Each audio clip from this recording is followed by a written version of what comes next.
I'm debating these sons of bitches. I'm out there on these right-wing shows, so I'm not scared to do that. Where the hell is the Democratic Party? Where's our equivalent of Turning Point USA? Newsom's team doubled down, repeating the snack-size slap on X. Joe Rogan is a snack-sized podcaster who can't stop talking about me. Obsessed? Crush? No thank you. But is too scared to have me on and let his audience hear the truth.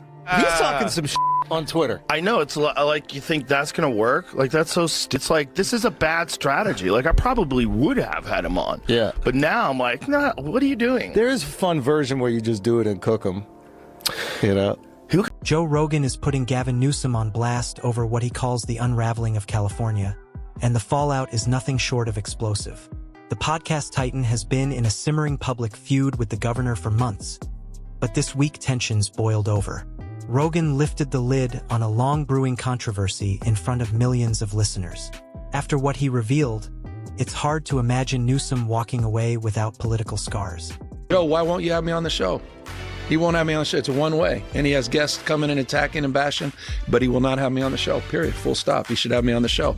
Come on my show. Gavin Newsom has publicly floated the idea of sitting down with Joe Rogan, suggesting he'd welcome an invitation to the podcast. So far, however, Rogan doesn't seem eager to make it happen, and that hesitation speaks volumes. Newsom is known as a polished, media-savvy operator. Quick on his feet, smooth in delivery, rarely caught off guard. Yet critics argue that beneath the polish lies carefully crafted word salad. Long answers that sound substantial but often say very little. To supporters, Newsom is a forward-thinking progressive navigating a massive and complex state. To detractors, he represents California's rising costs, business departures, and public safety concerns. A Rogan sit-down wouldn't just be another interview. It would be a high-stakes confrontation in front of millions. Can't ruin a city and then go on to ruin a state and say, guys, that was just practice. I know. Once I get it as a president, I'm going to fix it. Fix it all. I mean, it's so crazy, but he's such a great politician. I mean, No, he's he's so not. smooth. He's You not, don't think though. so? No, I think he's terrible. Rogan attacking Newsom's job performance in California. You have the highest unemployment. Yeah. You have the highest homelessness. Look what they did with Hollywood. You had- Money's missing. You killed Hollywood. Like, know. Hollywood doesn't exist anymore. It's literally gone. Newsom responding to Rogan on X, posting California is the fourth largest economy in the world, but number one in manufacturing, farming, new business starts, tech and VC investments, Fortune 500 companies, public higher education. I could continue. Invite me on anytime, Joe Rogan. Critics argue that many accomplishments Newsom highlights were already in motion long before he entered office. California didn't suddenly become the world's fourth largest economy overnight. It was already an economic powerhouse.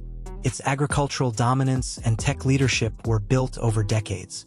The real test of leadership, they say, isn't inheriting success. It's preserving and improving it. Rising homelessness, heavy bureaucracy, and wildfire management struggles raise questions about present stability. It was all that before you were there. It was all that forever. It's because the weather's perfect, man. It has nothing to do with you. Newsom's team posting this photo on X, writing that, quote, little Joe is snack size because he can't handle full-size debates. I'm not afraid to go. I'm punching Joe Rogan, okay? That son of a bitch not used to that. And he's going to dismiss it. He's going to laugh it off. I mean, tough guy, all that. But he's going to have me. As tensions escalated, critics say Newsom shifted from policy substance to personal rhetoric, taking swipes at Rogan instead of directly addressing the criticisms. In public debate, name-calling is often seen as a last resort, something used when arguments run thin. Supporters might frame it as pushback against unfair attacks. Critics see it differently. When the debate gets uncomfortable, shift focus to the messenger. Is this a way that Republicans are just using illegal immigrants to deflect the conversation? And the answer is yes. No, it is it's not. yes. You Because refuse to look at the facts. illegal immigrants are not the reason why our healthcare system is broken. Yeah, it's not deflection at all. In fact, I brought receipts. So here's the CMS, the Center for Medicaid and Medicare Services, right here with their press release earlier this year saying they were having to increase their oversight on states like California who were abusing Medicaid and classifying it as an EUSA, an emergency system, when it wasn't.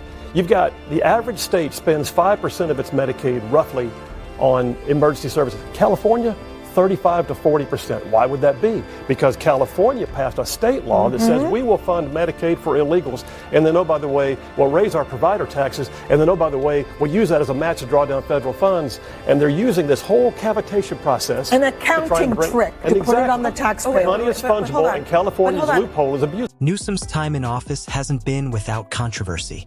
Critics point to alleged mismanagement and questionable spending priorities. The most cited example is California's high-speed rail project. Once pitched as transformative, now criticized for ballooning costs and delays. Then there's homelessness. Billions have reportedly been allocated, yet encampments remain visible across major cities. Water management and drought preparedness also remain flashpoints. For critics, the issue isn't funding, it's accountability. Debating these sons of bitches. I'm out there on these right-wing shows, so I'm not scared to do that. Where the hell is the Democratic Party? Where's our equivalent of Turning Point USA? Newsom's team doubled down, repeating the snack-size slap on X. Joe Rogan is a snack-sized podcaster who can't stop talking about me. Obsessed? Crush? No thank you. But is too scared to have me on and let his audience hear the truth. He's talking some on Twitter. I know, it's like, you think that's going to work? Like, that's so stupid. Like, this is such a bad look. It's such a bad choice. There's a little desperation in it. But it's just stupid. It's like, this is a bad strategy. Like, I probably would have had him on. Yeah. But now I'm like, nah, what are you doing? There is a fun version where you just do it and cook them. For Rogan supporters, this feels like a potential mic drop moment. A sit-down wouldn't be scripted. No teleprompters. No carefully timed press conferences. Just long-form conversation where every answer can be challenged. Rogan is known for circling back and pressing for clarity. In that format, lengthy explanations can unravel quickly. Governor Newsom has repeatedly said that Democrats need to do a much better job attracting men, especially young men who are often drawn to podcasts. And Aaron, nobody does that better than Joe Rogan. His interview with then-candidate Trump last year got 60 million views on YouTube. Critics argue Newsom's strategy mirrors a broader political approach. Go on offense, draw sharp contrasts, and aggressively target opponents. The goal? Energize supporters. But some say constant attacks don't persuade undecided voters. They deepen divisions. Strategy matters as much as message. This is not, it was never on my bingo card. I didn't grow up saying, one day I'll be this person. It's not a photo on the wall of me meeting someone. There are people that think that you were that way back in the day. I think well, that's a whole deeper conversation of perception versus reality.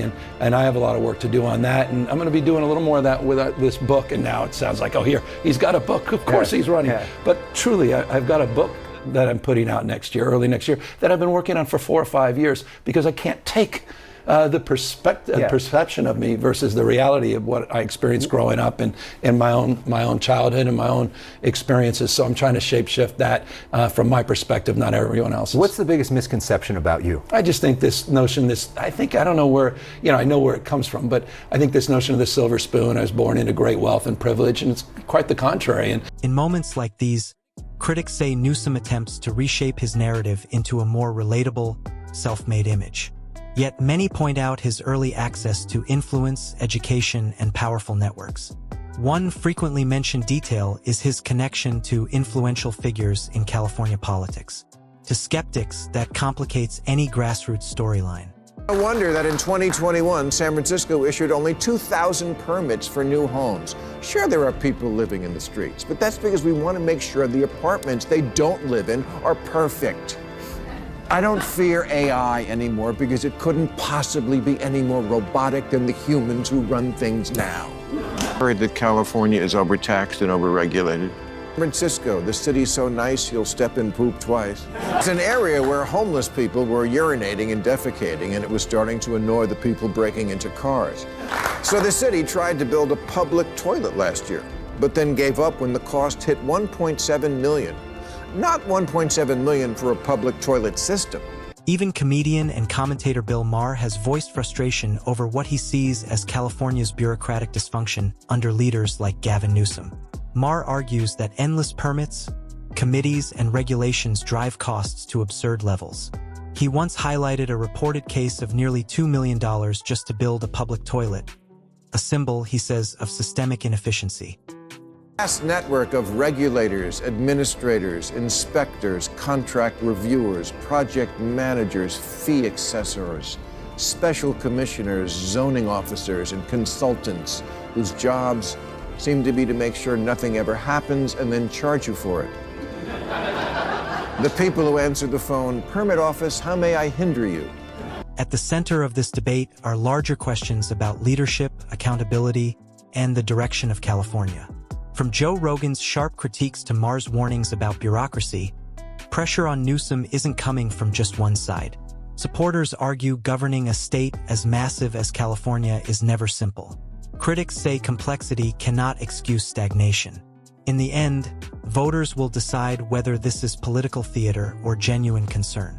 If you enjoyed this breakdown, hit the like button and subscribe for more deep dives like this.